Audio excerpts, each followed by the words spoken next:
BJP के उम्मीदवार किसी एक इबादतगाह की तरफ, मस्जिद की तरफ रुख करके इस तरह से इशारा कर रही है कि उसके तरफ तीर मारेंगे।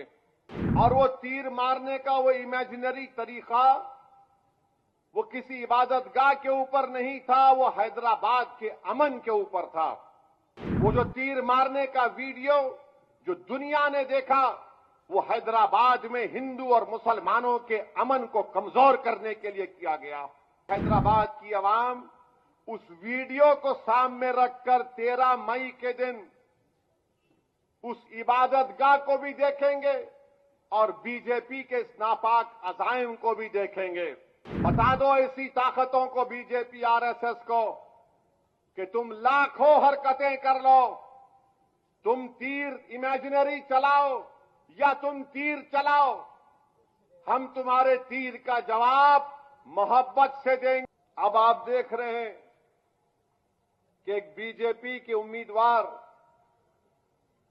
किसी एक इबादतगाह की तरफ, मस्जिद की तरफ रुख करके इस तरह से इशारा कर रही है कि उसके तरफ तीर मारेंगे। अब भी आप वोट नहीं देंगे?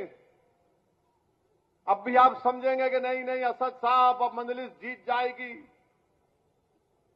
मेरे भाई, अगर एहसास है, तकलीफ है, उस इबादतगाह के लिए अगर तकलीफ है, तो कम से कम मंजलिस के लिए नहीं तो कम से कम उस इबादतगाह की अजमत के लिए तो निकल कर वोट डालो मंजलिस के लिए।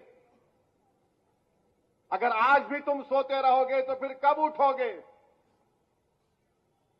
और वो तीर मारने का वो इमेजिनरी तरीका वो किसी इबादतगाह के ऊपर नहीं था, वो हैदराबाद के अमन के ऊपर था।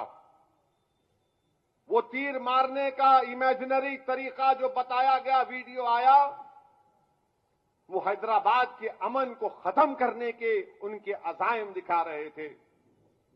वो जो तीर मारने का वीडियो जो दुनिया ने देखा, वो हैदराबाद में हिंदू और मुसलमानों के अमन को कमजोर करने के लिए किया गया। वो हैदराबाद में फसादात कराने के लिए किया गया।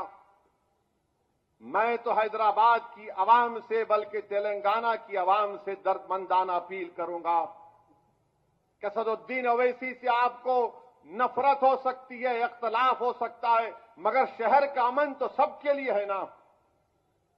अगर हैदराबाद में फसाद होगा तो हैदराबाद की इकोनॉमी ऐसी है कि यहां पर 80% लोग अगर रोज घर से निकलकर काम नहीं करेंगे तो उनके घर में चूल्हा नहीं जलता।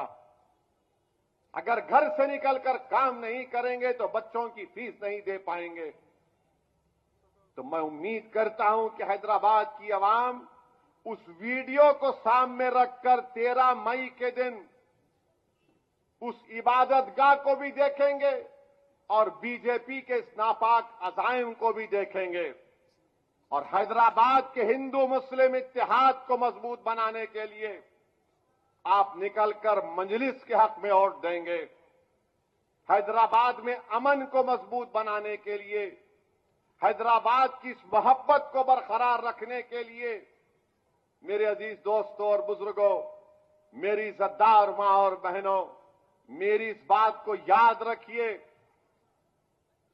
कि जो लोग हमारे वजूद के खिलाफ हैं, जो लोग हमारी शनाख्त को मिटाना चाहते हैं, जो लोग हमारी तहजीब को खत्म करना चाहते हैं, अल्लाह उनके हरकतों से हमको बता रहा है कि देखो ये लोग ऐसे हैं। याद रखो, अगर इस सब चीजों को देखने के बाद भी अगर आप बोलेंगे नहीं 13 तारीख को अरे जीत रही अपनी पार्टी, कोई नहीं हरा सकता, मेरे भाई, तो फिर तुम्हारा वोट तुम नहीं दोगे उन लोगों के खिलाफ जो हमारी शनाख्त को मिटाना चाहते हैं, जो सरजमीन हैदराबाद पर फसाद कराना चाहते हैं।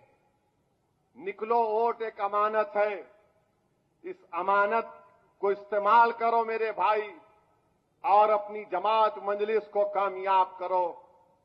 बता दो ऐसी ताकतों को, बीजेपी आरएसएस को, कि तुम लाखों हरकतें कर लो, तुम तीर इमेजिनरी चलाओ या तुम तीर चलाओ, हम तुम्हारे तीर का जवाब मोहब्बत से देंगे। और याद रखो बीजेपी आरएसएस वालों, ये हैदराबाद है, ये कोई वो जगह नहीं है जहां पर तुम्हारे इन हरकतों से हम तुमको पीठ दिखाएंगे। जमहूरी तरीके से बीजेपी के साथ साथ वजीर आजम और आरएसएस के लोगों से हमने मुकाबला किया इस सरजमीन पर। अगर कोई जमात 40 साल से हैदराबाद की पार्लियामेंट की सीट जीत रही है तो क्यों जीत रही है? क्योंकि हमने बीजेपी आरएसएस को उनके नापाक अजाइम में शिकस्त दी। कैसे दी? आपके इत्तेहाद की वजह से, आपके सियासी शऊर की वजह से। इसको ये चीज इनको पसंद नहीं आती, इसीलिए फ्रस्ट्रेशन में आकर इनको नजर आ गया सब चीजें अब कुछ नहीं हो सकता, तो चलो ये तीर का नाटक करके देखेंगे।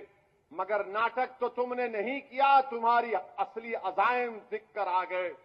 बीजेपी सबक हासिल नहीं कर रही है। 6 दिसंबर उनके लिए क्या काफी नहीं था? क्या नुपुर शर्मा तुमको और एक मर्तबा चाहिए मिस्टर मोदी? क्या तुमको फिर से नुपुर शर्मा चाहिए मिस्टर अमित शाह? क्या इस विकसित भारत की बात वजीर आजम कर रहे हैं? ये हैदराबाद है बीजेपी आरएसएस वालों, जहां पर हम बरसों से मिलकर रह रहे हैं। हमारे मजहब अलग हो सकते हैं मगर हमारी जबान एक है